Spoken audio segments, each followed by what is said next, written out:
সেদিন হঠাৎ করে বাসায় এসে দেখি বাসায় কোনো গ্যাস নাই এবং খাওয়ার মতো তেমন কিছু ছিল না। তো কী করব বুঝতেছিলাম না, হাতেও বেশি টাইম ছিল না, 9:30 বেজে গেছিলো। তো জিহানের জন্য সবসময় আমি ছোট ছোট করে কাটা চিকেন রেখে দিই, ওকে ভেজে খাওয়াই।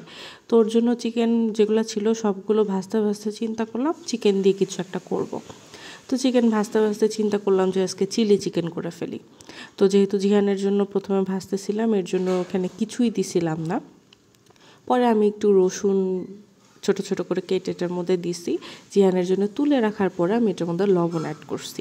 এখানে রসুন আর লবণ ছাড়া কিছুই নাই। চিকেনটা ভাজা হয়ে যাওয়ার পরে আমি এখানে পেঁয়াজ অ্যাড করে দিছি। পেঁয়াজগুলো একটু নরম হওয়ার পরে আমি এখানে অ্যাড করছি সয়া সস। এরপরে দিছি টমেটো সস, কারণ চিলি চিকেনের ক্ষেত্রে টমেটো সসটা খুব ইম্পর্ট্যান্ট একটা ইনগ্রিডিয়েন্ট। এটা অনেক পরিমাণে দিতে হয়, লাল লাল ভাবটা টমেটো সসের জন্যই আসে। পরে আমি একটু লবণ দিছি। লবণ দেওয়ার পর আমি দিছি চিনি, কারণ এটার মধ্যে সুইট অ্যান্ড সাওয়ার একটা ফ্লেভার থাকে, চিনিটা না হলে ভাল লাগে না।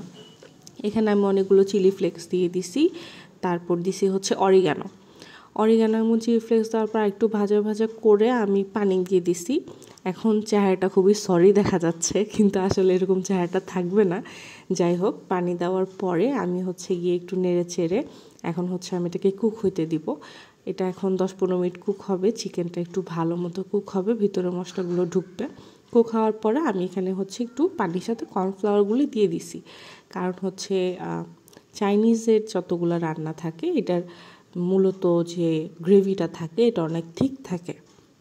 এই থিকনেসটা আসে কি এই ইয়াটা থেকে, কর্নফ্লাওয়ারটা থেকে। বাসায় কর্নফ্লাওয়ার না থাকলে আপনার আটা অথবা ময়দা পানি দিয়ে এগুলো ইউজ করতে পারেন, সেম রকম এফেক্ট আসে।